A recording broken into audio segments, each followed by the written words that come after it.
8715 bus பத்தின details வேணும்.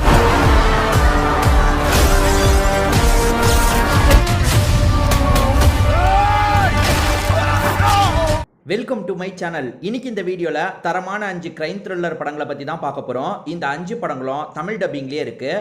ஓடிடியில் போய் பார்க்கணுமான்னு கேட்டிங்கன்னா அதுக்கான அவசியமே கிடையாது. ஏன்னா இந்த 5 படமும் யூடியூப்லேயே ஃப்ரீயாக அவைலபிளாக இருக்குது. இந்த 5 படங்களோட பிளாட்டை பற்றி சொல்கிறேன். யூடியூப்பில் என்ன பேரில் இருக்குன்றதையும் சொல்கிறேன். எந்த படம் பிடிச்சிருக்கோ அந்த படத்தை நீங்கள் ஃபுல்லாக பார்த்துக்கோங்க. இந்த லிஸ்ட்டில் நம்ம ஃபஸ்ட்டாக பார்க்க போகிற படத்தோட பேர் வெப் அப்படின்றது. இது ஒரு நேரடி தமிழ் படம் தான். இப்போ இந்த படம் வந்து யூடியூப்பில் ஃப்ரீயாகவே இருக்குது. நீங்கள் வெப்னு சர்ச் பண்ணிங்கன்னா இந்த படம் கண்டிப்பா உங்களுக்கு கிடைச்சிரும். இது ஒரு பக்கவான கிரைம் த்ரில்லர் படம்னு சொல்லலாம். இந்த படத்துல நட்டி ஒரு முக்கியமான ரோல் பண்ணிருப்பாரு. இதை தாண்டி ஒரு 4 பொண்ணுங்க இந்த கதையில வருவாங்க. நான் முதல்ல இந்த படத்தோட கதை சுருக்கத்தை சொல்றேன். அது என்னன்னா ஒரு 4 பொண்ணுங்களை காட்டுறாங்க. அந்த பொண்ணுங்க ஜாலியா ஒரு லைஃப் ஸ்டைல் வாழ்ந்துட்டு இருக்காங்க. எப்ப பாரு சரக்கடிக்கிறது, பார்ட்டி பண்றது, இந்த மாதிரி என்ஜாய் பண்ணி வாழ்க்கையை வாழ்ந்துட்டு இருக்காங்க. இந்த 4 பொண்ணுங்க ஒரு பார்ட்டியை முடிச்சுட்டு போதையில கார்ல வந்துட்டு இருக்காங்க. அப்படி வந்துட்டு இருக்கும் போது இவங்களுக்கு ஒரு ஆக்சிடென்ட் ஏற்படுது. கண் முழிச்சு பார்த்தா ஒரு நபர் இவங்க 4 பேரையும் லாக் பண்ணி வச்சிருக்காரு. நட்டி நடராஜன் தான் லாக் பண்ணி வச்சிருப்பாரு. அவரை பொறுத்த வரைக்கும் கால் உடஞ்சிருக்கு, நொண்டி தான் நடக்கிறாரு. இந்த 4 பொண்ணுங்களும் எதுக்காக எங்களை லாக் பண்ணி வச்சிருக்க, எங்களை விடுன்ற மாதிரிலாம் கேட்டுட்டு இருக்காங்க. அவர் வாயை திறந்து எதுவுமே பேச மாட்டாரு. இவங்களுக்கு வேலை சாப்பாடு தந்துடுறாரு. அதே மாதிரி இவங்களை வந்து ஒரு படுக்கையில போட்டு லாக் பண்ண மாதிரி வச்சிருக்காரு. என்ன இவன் லாக் பண்ணி வச்சிருக்கான், நம்ம எப்படியாவது இங்க இருந்து தப்பிக்கணும் அப்படின்ற மாதிரி சில முயற்சிலாம் பண்றாங்க. அவர் சிசிடிவி மூலியமா இவங்களை கவனிச்சுக்கிட்டே தான் இருக்காரு. அதை மீறி எப்படியாவது தப்பிக்கணும் நிறைய முயற்சி பண்றாங்க. முதல்ல இவர் யாரு, எதுக்காக இவங்களை கடத்தி வச்சிருக்காருன்னு ஒரு கேள்வி இருக்கு பாத்தீங்களா? அதுக்கான பதிலை இந்த பொண்ணுங்க கண்டுபிடிச்சாங்களா இல்லையான்னு சொல்றது தான் இந்த படத்தோட மீதி கதை. முடிவுல நீங்க எதிர்பார்க்காத மாதிரி ஒரு ட்விஸ்ட் வச்சு இந்த படத்தோட கதையை முடிச்சிருப்பாங்க. அதாவது எதுக்காக இந்த 4 பொண்ணுங்களை இவர் கடத்தி வச்சிருக்காருன்னு ஒரு கேள்வி இருக்குல்ல, அதுதான் முக்கியமான ட்விஸ்டா இருக்கும். அந்த ட்விஸ்டுக்காக இந்த படத்தை பார்க்கலாம். இது வரைக்கும் இந்த படத்தை பார்க்காம இருக்கீங்கன்னா கண்டிப்பா ஒரு வாட்டி பாருங்க. இந்த லிஸ்ட்ல நம்ம செகண்டா பார்க்க போற படத்தோட பேரு தூமம் அப்படின்றது. இது ஒரு மலையாள படம் தான். மலையாளம் கன்னடா பைலிங்குவல் படம்னு சொல்லலாம். ஆக்சுவலா சலார் படத்தெல்லாம் ப்ரொடியூஸ் பண்ணவங்க தான் இந்த படத்தையும் ப்ரொடியூஸ் பண்ணாங்க. ஃபகத் ஃபாசில் தான் இந்த படத்துல முக்கியமான ரோல் பண்ணியிருப்பாரு. ஆக்சுவலா வந்து யூ டர்ன் சமந்தா நடிச்ச ஒரு படம் வந்தது பாத்தீங்களா, அது ஒரு கன்னட படத்தோட ரீமேக் தான். அந்த படத்தை டைரக்ட் பண்ணவர் தான் இந்த படத்தையும் டைரக்ட் பண்ணியிருப்பாரு. அவர் பெரிய டைரக்டர்னு பேர் எடுத்தவர். இந்த படத்தோட கதையும் ரொம்ப சூப்பரா இருக்கும். ஒரு பக்கவான கிரைம் த்ரில்லர் படம்னு சொல்லலாம். இந்த படம் இப்ப தமிழ்லயே இருக்கு. நீங்க சர்ச் பண்ணீங்கன்னா இந்த படம் உங்களுக்கு கிடைச்சிரும். பார்க்காம இருக்கீங்கன்னா இந்த படத்தை பாருங்க. ஏன்னா ஆக்டிங் வைஸ்ல எல்லாருமே பிச்சு உதறி இருப்பாங்க. ஃபகத் ஃபாசில், அபர்ணா பாலமுரளி இவங்க 2 பேர் சேர்ந்து தான் இந்த படத்துல லீட் ரோலா பண்ணியிருப்பாங்க. நான் முதல்ல இந்த படத்தோட கதை சுருக்கத்தை சொல்றேன். அபர்ணா பாலமுரளி அதே மாதிரி ஃபகத் ஃபாசில் ஒரு இடத்துல கண்முழிக்கிறாங்க. ஒரு மர்ம நபர் இவங்களை கான்டாக்ட் பண்ணி பேசுறாரு. ஆக்சுவலா அபர்ணாவை பொறுத்த வரைக்கும் ஒய்ஃபா இருப்பாங்க. இந்த கால் பண்ற நபர் இருக்கான் பாத்தீங்களா, உன் ஒய்ஃப் உடம்புக்குள்ள ஒரு விஷயத்தை செட் பண்ணி வச்சிருக்கேன். அவளை பொறுத்த வரைக்கும் ஸ்மோக் பண்ணிக்கிட்டே இருக்கணும். ஸ்மோக் பண்றதை ஸ்டாப் பண்ணான்னு வச்சுக்கோ, பாம்பு ட்ரிகர் ஆயிடும், வெடிச்சிரும் அப்படின்ற மாதிரி சொல்றான். இதை முதல்ல இவர் நம்ப மாட்டாரு. ஆனா அவன் ட்ரையல் மாதிரி ஒரு விஷயத்தை காமிச்சிடறான். ஐயோ அவன் சொல்றது உண்மைதான் போல, நீ ஸ்மோக் பண்ணிக்கிட்டே இருன்ற மாதிரி ஒய்ஃபு கிட்ட சொல்லிட்டாரு. இப்போ இதெல்லாம் பண்றவன் யாருன்றதை கண்டுபிடிக்கணும்ல, அதை இவர் விசாரிக்க ஆரம்பிக்கிறாரு. ஒய்ஃபும் இவரும் சேர்ந்த மாதிரி விசாரணை பண்ணி அலைஞ்சிட்டு இருக்காங்க. நம்ம ஹீரோவை பொறுத்த வரைக்கும் விளம்பரம்லாம் பண்ணுவாங்கல்ல, அந்த மாதிரி ஒரு இடத்துல வேலை பார்க்குறவரா இருப்பாரு. ரீசெண்டா கூட ஒரு சிகரெட்டோட ப்ரொமோஷனுக்காக இவர் ஒரு ஐடியாலாம் தந்திருப்பாரு. அதுல எவனோ ஒருத்தன் பாதிக்கப்பட்டிருக்கான், அவன் தான் இப்படி பண்ணிட்டு இருக்கான் போல அப்படின்ற மாதிரி ஃபகத் ஃபாசில் யோசிக்கிறாரு. பயங்கரமா விசாரணை பண்ணிட்டு இருக்காரு. இவரோட கம்பெனி பாஸ் மேலே இவருக்கு டவுட் வருது.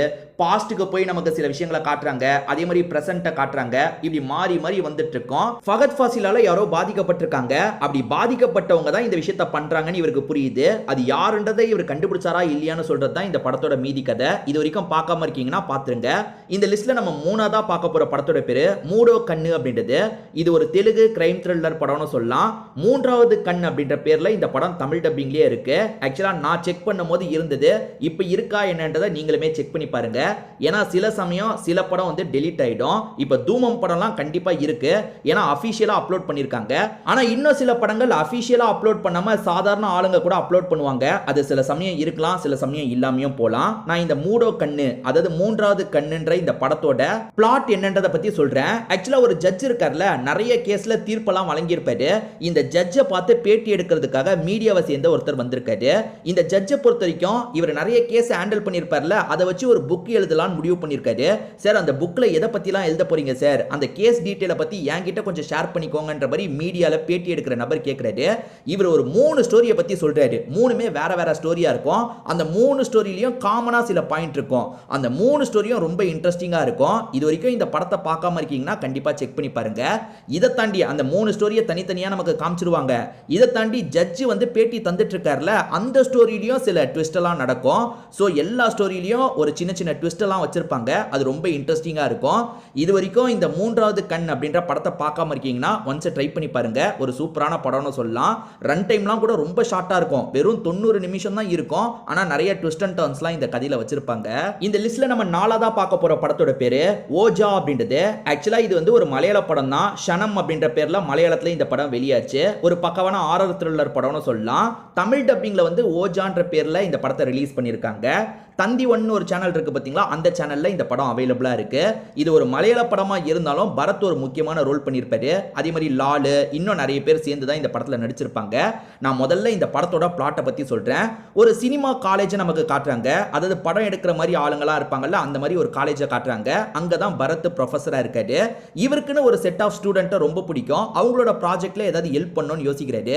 அந்த பசங்களை பொறுத்த வரைக்கும் ஒரு இடத்துக்கு போய் ஷார்ட் பிலிம் எடுக்கலாம்னு நினைக்கிறாங்க.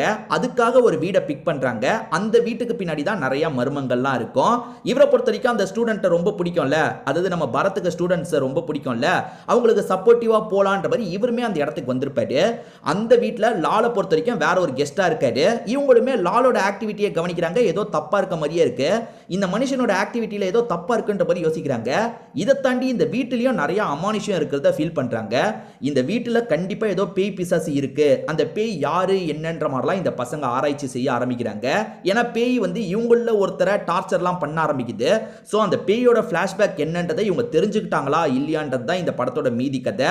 அதே மாதிரி லால் இந்த கதையில இவங்களுக்கு எந்த மாதிரி ஹெல்ப் பண்ணாரு, லாலோட கேரக்டரை சுத்தி இருக்க மர்மம் என்ன, இது எல்லாத்தையும் இந்த படத்தோட கதையை பார்த்து நீங்க தெரிஞ்சுக்கோங்க. ஒரு நல்ல படம்னு சொல்லலாம். இது வரைக்கும் பார்க்காம இருக்கீங்கன்னா ஒன்ஸ் ட்ரை பண்ணி பாருங்க. இந்த லிஸ்ட்ல நம்ம கடைசியா பார்க்க போற படத்தோட பேரு ஒன் டே ஜஸ்டிஸ் டெலிவர்ட் அப்படின்றது. இது ஒரு ஹிந்தி படம் தான். இப்ப தமிழ் டப்பிங்லயே இந்த படம் அவைலபிளா இருக்கு. இந்த படத்தை பொறுத்த வரைக்கும் அனுபம் கேர் ஒரு முக்கியமான ரோல் பண்ணியிருப்பாரு. இதை தாண்டி இஷா குப்தா ஒரு முக்கியமான ரோல் பண்ணியிருப்பாங்க. இந்த படம் இப்ப தமிழ் டப்பிங்ல இருக்கு. நீங்க சர்ச் பண்ணீங்கன்னா கண்டிப்பா இந்த படம் உங்களுக்கு கிடைச்சிரும். இந்த படத்தோட பிளாட்டை பத்தி சொல்றேன். அனுபம் கேரை பொறுத்த வரைக்கும் ஜட்ஜா இருப்பாரு. ஜட்ஜா இருக்கும் போது சில கேஸ்ல நம்ம சரியான தீர்ப்பு வழங்கலன்ற மாதிரி யோசிக்கிறாரு. அதாவது ஆதாரத்தை அடிப்படையில் தான் இவர் தீர்ப்பு வழங்க முடியும். ஆதாரம் எல்லாமே அவங்களுக்கு அகைன்ஸ்டா இருக்கும். ஆனா அவங்க குற்றவாளி இல்லைன்றவர் இவருக்குள்ள தோணிக்கிட்டே இருக்கும். இவருமே ஜட்ஜா இருந்து ரிட்டையர் ஆயிடுறாரு. இவரோட பொண்ணுக்கு செய்ய வேண்டிய எல்லா விஷயத்தையும் செஞ்சிடறாரு. இதுக்கப்புறம் சம்பந்தப்பட்டவங்கள நம்ம ஏதாவது பண்ணணும்னு யோசிக்கிறாரு. உதாரணத்துக்கு வந்து இவர் ஜட்ஜா இருக்கும் போது தப்பான தீர்ப்பு வழங்கிட்டதா இவர் நினைக்கிறார்ல, அதை திரும்பி இவர் இன்வெஸ்டிகேட் பண்ணும் போது உண்மையான குற்றவாளி யாருன்றதை கண்டுபிடிக்கிறாரு. அந்த குற்றவாளிகளை எப்படியாவது நம்ம தண்டிக்கணும் அப்படின்ற மாதிரி சில வேலைலாம் பண்றாரு. இந்த கேஸ் தான் இஷா குப்தா விசாரிக்கிறதுக்காக வராங்க. ஒவ்வொருத்தரா மிஸ் ஆகுறாங்க, மர்மமான முறையில கொல்லப்படுறாங்க. ஜட்ஜ் தான் இந்த கொலையை பண்ணிட்டு இருக்காரு. இஷா குப்தா என்ன கண்டுபிடிக்கிறாங்கன்னா, மிஸ் ஆகிற எல்லாருமே ஒரு கேஸ்ல சம்பந்தப்பட்டிருக்காங்க. அந்த கேஸ் இந்த ஜட்ஜ் கூட தான் மேட்ச் ஆகுது அப்படின்ற மாதிரிலாம் விசாரணை பண்ணிட்டு இருக்காங்க. கடைசியில ஜட்ஜ் தான் இதை பண்றாரா இல்லையான்றதை கண்டுபிடிச்சாங்களா இல்லையான்னு சொல்றது தான் இந்த படத்தோட மீதி கதையா இருக்கும். இது வரைக்கும் பார்க்காம இருக்கீங்கன்னா இந்த படத்தை ஒன்ஸ் ட்ரை பண்ணி பாருங்க. இந்த லிஸ்ட்ல நான் மொத்தமா 5 படங்களை பத்தி சொல்லியிருக்கேன் பாத்தீங்களா, இந்த 5 படங்களுமே நல்ல படம் தான். இந்த 5 படங்கள்ல எந்தெந்த படங்களை நீங்க ஏற்கனவே பார்த்திருக்கீங்க, அதுல எது உங்களுக்கு பிடிச்சது, எது உங்களுக்கு சுத்தமா பிடிக்கலன்றதை கண்டிப்பா கமெண்ட் செக்ஷன்ல சொல்லுங்க. ஏன்னா இந்த வீடியோவை பார்க்குற மற்றவங்களுக்கு அது யூஸ்ஃபுல்லா இருக்க வாய்ப்பு இருக்கு. திரும்பி வேற ஒரு வீடியோல நம்ம பார்க்கலாம்.